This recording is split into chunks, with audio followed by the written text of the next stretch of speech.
হ্যাঁ, সিন্ডিকেট আসলে সব জায়গায়ই আছে। সব জায়গায় আপনি কাজ করতে গেলে দেখবেন কিছু মানুষের প্রিয়। সো প্রিয় মানুষগুলোকে প্রায়োরিটি দেয়া হয়। এটা কিন্তু সব জায়গায় খুব নরমাল এবং মিডিয়াও তার এক্সেপশন না। এখন ধরেন কোনো ডিরেক্টর, প্রোডিউসারের গার্লফ্রেন্ড বা বউ যে প্রায়োরিটি পাবে, একটা নর্মাল মেয়ে কলিগ হিসেবে সে প্রায়োরিটি নাও পেতে পারে। আবার ধরেন কিছু নায়ক আছে শুধু ভাই ব্রাদারদেরকেই ডেট দেয়, ভাই ব্রাদার ডিরেক্টরদেরকে বা তার পছন্দের হিরোইনকে ডেট দেয়, অন্যদেরকে দিতে চায় না। এটা এক অর্থে কমফোর্ট জোন তার সাথে আছে দেখেই তার সাথে বারবার কাজ করতে চায়, বা তার সাথে জুটিটা মানুষ পছন্দ করে তাই তার সাথে কাজ করতে চায়। এটা একটা বিষয় আছে।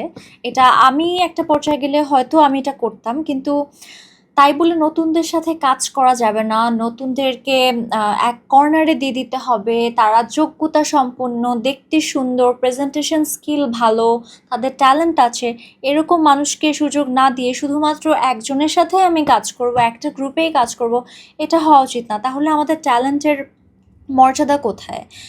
ধরেন আমি এটা ফেস করি অনেক, যে আমি মনে করি আমি যথেষ্ট প্রেজেন্টেবল লুকিং একজন মানুষ, কারণ আমি নিজেকে ঠিকঠাক পরিপাটি রাখতে পছন্দ করি। একজন আর্টিস্ট হতে গেলে আপনাকে সর্বপ্রথম আমরা কি বলি, পহেলা দর্শনধারী, তারপর গুণ বিচারী। সো নিজেকে প্রেজেন্টেবল রাখার জন্য যত যা করার আমি করি, বা অভিনয় শেখার ক্ষেত্রে আমি কিন্তু একটা ওয়ার্কশপ করে আমার নিজেকে লিড অ্যাক্ট্রেস হিসেবে প্রমাণ দিয়ে ডেবিউ হয়ে তারপর মিডিয়াতে আসি। বাট আমাকে এখানে একটা কর্নার করে দেওয়া হয় যে না, তুমি যোগ্য না।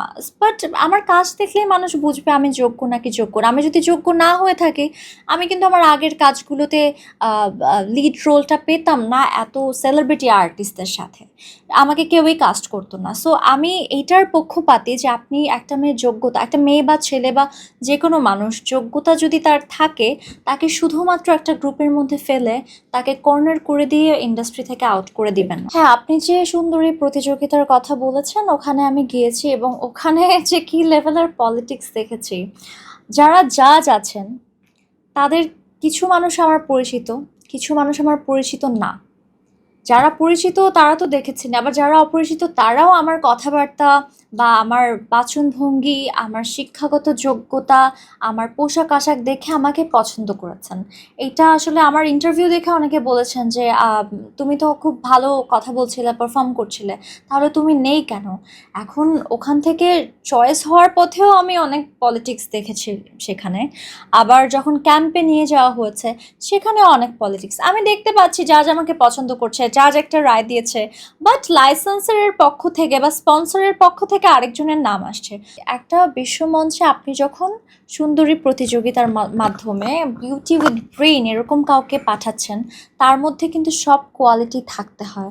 এখন শুধুমাত্র সম্পর্কের ভিত্তিতে আপনি যদি একটু কম যোগ্যতা সম্পন্ন বা ভালো পারফর্ম করেছে তাকে বাদ দিয়ে অন্য কাউকে চুজ করেন জাস্ট বিকজ সে আপনাকে স্পন্সর এনে দিচ্ছে বা তার সাথে ওই ব্যবসায়ের যোগাযোগ ভালো, সেটা কিন্তু খুবই আনফেয়ার এবং এটা দেশের জন্য খুব মানহানিকর। কারণ আপনি একজন যোগ্য মানুষকে বাদ দিয়ে অন্যদেরকে প্রায়োরিটি দিচ্ছেন। আমার কাছে প্রস্তাব আসেনি, কারণ আমার পারিবারিক অবস্থান বা আমার আইডিওলজি কীরকম সেটার ব্যাপারে তাদের ভালোই ধারণা আছে। তারা জানে আসলে আমি এই ধরনের কোনো কিছুর মধ্যে যাব না। বাট আমার চোখের সামনে যখন আমি বৈষম্য দেখেছি, এখন আমি যদি যোগ্যতা সম্পন্ন না হতাম তখন আমাকে আউট করা হতো, বা লোকজন এটা নিয়ে প্রশ্ন না তুলতো যে ও কেন আম, এই জায়গাটায় নাই, তখন আমি বলতে পারতাম। বাট সবাই আমাকে সাপোর্ট করছে, আমার পক্ষে অনেক মানুষজন কথা বলছে, সেটা টিভি চ্যানেল, মিডিয়া, জার্নালিস্ট, অনেকেই।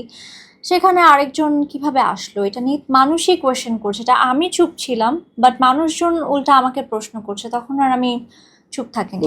আমার মনে হয় সুন্দরী প্রতিযোগিতা আসলে ট্যালেন্ট হান্ট বা যেই পারপাসে, যেই অ্যাডভোকেসির জন্য একটা মেয়েকে চুজ করা হয় সেটাই থাকা উচিত। বাট বাংলাদেশে এমন হয়ে গিয়েছে যে যে কেউ চাইলে এখন প্যাজেন্ট কুইন হয়ে যেতে পারছে। বাট অনেক অনেক প্যাজেন্ট আছে যারা একদম মানে প্রপার কোনো ক্যান্ডিডেটকেই চুজ করেছে, এবং এরকম বেশ কয়েকজন আছে যাদেরকে আমি অনেক অ্যাপ্রিসিয়েট করি, তাদের সোশ্যাল মিডিয়া ফলো করি।